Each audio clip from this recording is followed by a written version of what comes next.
ರಸ್ತೆಗಳ ಪರಿಸ್ಥಿತಿ ಇರ್ಬೋದು, ಕುಡಿಯೋ ನೀರಿನ ಪರಿಸ್ಥಿತಿ ಇರ್ಬೋದು, ಆರೋಗ್ಯ ಸೇವೆ ಅಂತೂ ನಮ್ಮ ತಾಲೂಕಿನ ಜನರಿಗೆ ಏನು ಅಂತ ಗೊತ್ತಾಗದಂತ ಪರಿಸ್ಥಿತಿ.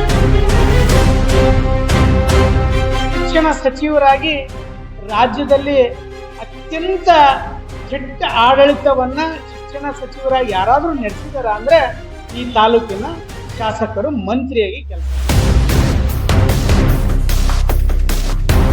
ಇಂಥ ಒಂದು ಭೀಕರ ಬರಗಾಲದಲ್ಲಿ ಜನ ಇವತ್ತು ದಿನ ಕಣ್ಣೀರ್ ಹಾಕ್ತಾ ಇದಾರೆ. ಹೊಲದಲ್ಲಿ ಹೋಗಿ ಒಂದು ದೊಡ್ಡ ಜೋಳ ಇಲ್ಲ, ಒಂದು ದೊಡ್ಡ ಭತ್ತ ಹಚ್ಚಕ್ ಬರ್ತಾ ಇಲ್ಲ.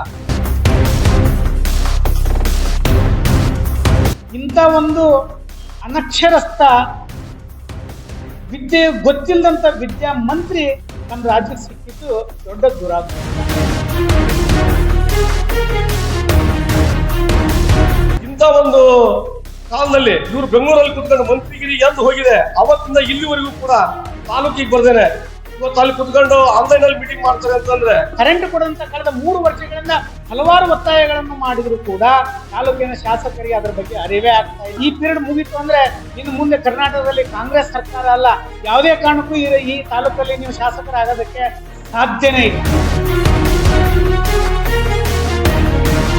ಹಲವಾರು ವರ್ಷಗಳಿಂದ ನಮ್ಮ ತಾಲೂಕಲ್ಲಿ ಮಂತ್ರಿಗಳಿಲ್ಲ, ಈ ಸರಿ ಮಂತ್ರಿಗಳಾಗಿದ್ದಾರೆ.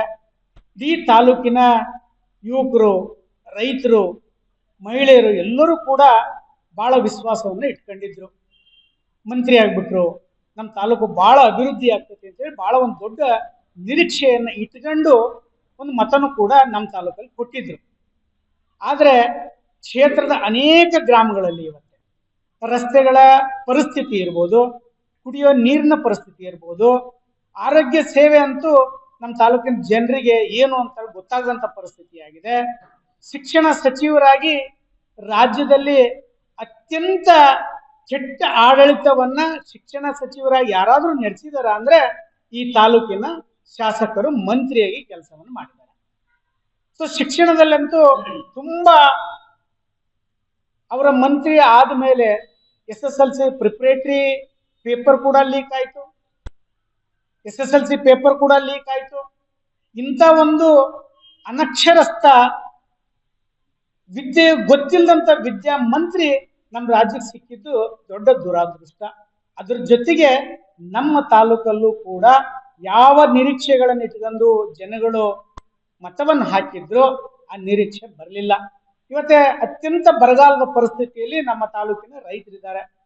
ಆದರೆ ಪರಿಸ್ಥಿತಿ ಎಲ್ಲಿ ಹೋಗಿದೆ?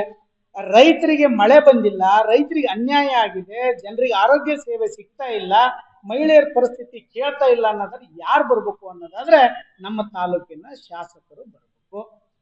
ನಮ್ಮ ತಾಲೂಕಿನ ಶಾಸಕರು ಕಳೆದ 3 ವರ್ಷದಲ್ಲಿ ಮಂತ್ರಿಗಳಂತ ಸಂದರ್ಭದಲ್ಲಿ ನಾ ಇಡೀ ರಾಜ್ಯವನ್ನ ಸೇವೆ ಮಾಡಬೇಕು ಅಂತಕ್ಕಂಥ ಭ್ರಮೆಯಲ್ಲಿ ತಾಲೂಕನ್ನ ಮರೆತು ಬಿಟ್ರು. ಅದಾದ ನಂತರ ಈಗ ಅವರ ಮಂತ್ರಿಯಿಂದ ಹೋದ ಮೇಲೆ 2-3 ತಿಂಗಳಿಂದ ಇವಾಗ ಇಡೀ ತಾಲೂಕಲ್ಲಿ ಎಲ್ಲೂ ಕೂಡ ಜನರ ಭಾವನೆಗಳಿಗೆ ಸ್ಪಂದಿಸ್ತಾ ಇಲ್ಲ, ರೈತರ ಬಗ್ಗೆ ಕೇಳ್ತಾ ಇಲ್ಲ, ಬರಗಾಲ ಪರಿಸ್ಥಿತಿ ಕೇಳ್ತಾ ಇಲ್ಲ. ಸಣ್ಣ ಪುಟ್ಟ ಮಳೆ ಬಂದ್ರೆ ಇಡೀ ತಾಲೂಕಲ್ಲಿ ಯಾವ ರಸ್ತೆಗಳು ಕೂಡ ಅಭಿವೃದ್ಧಿ ಆಗ್ಲಿಲ್ಲ, ಎಲ್ಲ ರಸ್ತೆಗಳು ಕೂಡ ಹಾಳಾಗಿದ್ದಾವೆ. ಮೇನ್ ರಸ್ತೆಗಳಂತೂ ತಾಲೂಕಲ್ಲಿ ಎಲ್ಲೂ ಓಡಾಡಂತ ಪರಿಸ್ಥಿತಿ ಇಲ್ಲ.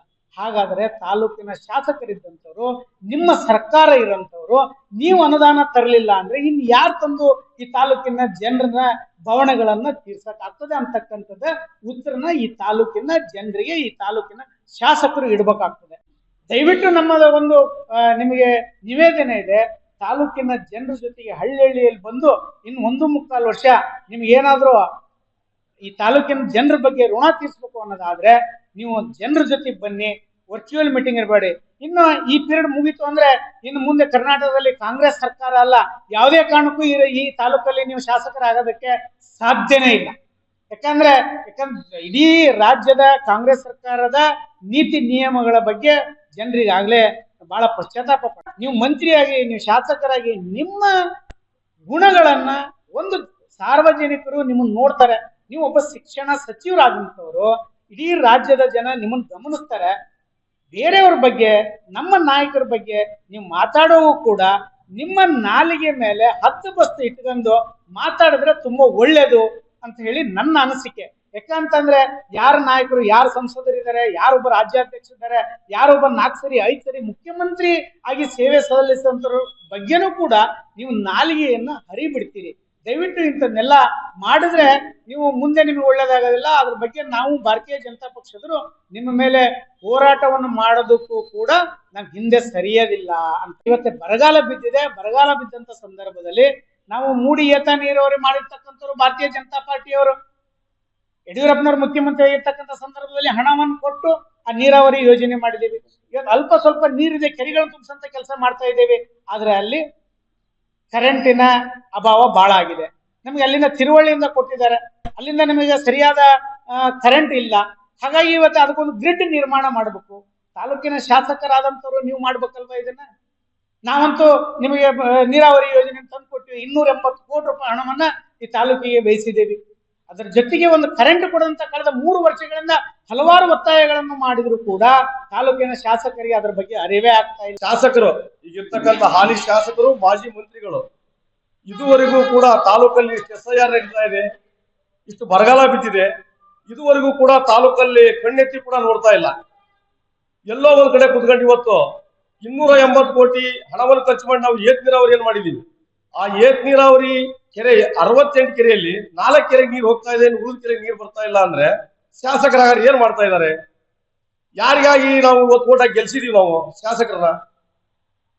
ನಮ್ಮ ರೈತರು ಏನಾಗ್ಬೇಕು? ಇಂಥ ಬರಗಾಲ ಪರಿಸ್ಥಿತಿ ಇವತ್ತು, ಇಂಥ ಬರಗಾಲ ಪರಿಸ್ಥಿತಿಯಲ್ಲಿ ಕೂಡ ಶಾಸಕರು ಇಲ್ಲಿ ತಾಲೂಕು ಕಡೆಯಲ್ಲಿ ಬರ್ತಾ ಇಲ್ಲ.